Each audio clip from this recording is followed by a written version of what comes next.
Aykan Erdemir, Foundation for Defense of Democracy, Senior Fellow. Pastor Brunson is one of the numerous Western nationals in Turkish prisons, but his case is the most high-profile case. He has been detained for over 21 months, for 17 months without an indictment, and once the indictment was made public, there wasn't a single concrete evidence. So for the U.S. public and U.S. Congress, he is the example par excellence of persecution for his religious convictions. I think President Erdogan's silence is very telling. In his inner circle there were a number of pushbacks, but I think President Erdogan is trying to maintain some room for maneuvering. In similar cases with Russia and Germany, he did take a U-turn.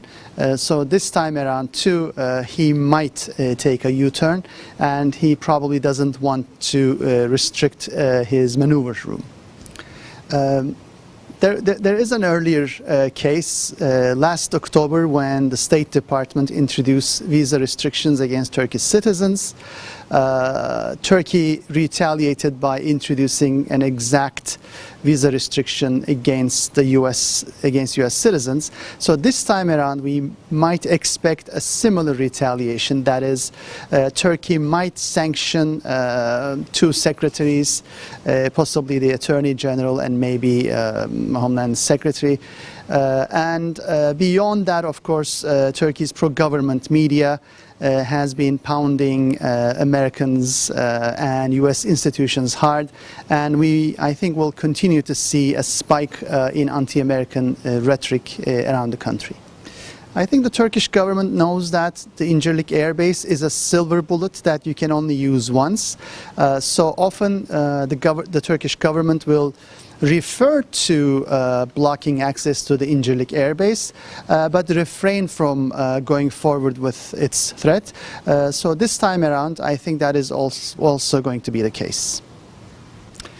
Yes, I think it is significant because there are 5 political parties in the Turkish parliament with groups, and of the 5, only the pro-Kurdish HDP refused to join the joint declaration by other parties.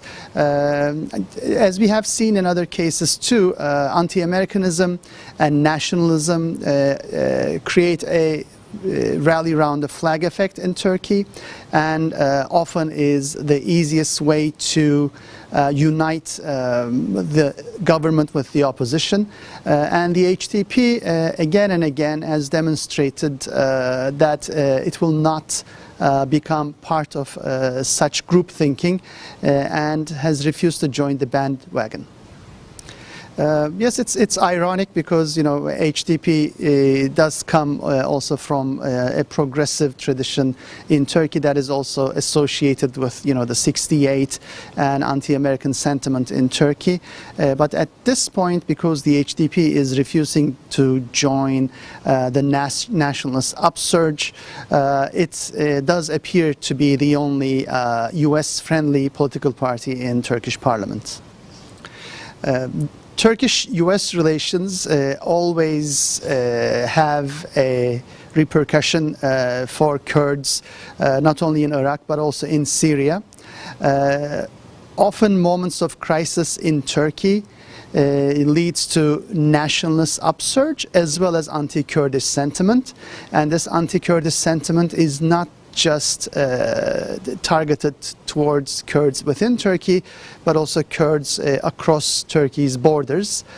So we might see again a spike in jingoistic language in Turkey, and we might yet again see that anti-American rhetoric easily blends into an anti-Kurdish rhetoric in Turkey. Already there have been calls by pundits close to the ruling AKP that Turkey should reconsider its options and pivot from NATO toward Russia. But other kind of more kind of objective analysts have raised, a cautionary voice saying that a Turkey that is drifting away from NATO could actually be easy prey for Russia and its ambitions in the Middle East. So a Turkey's so-called pivot toward Russia is easier said than done.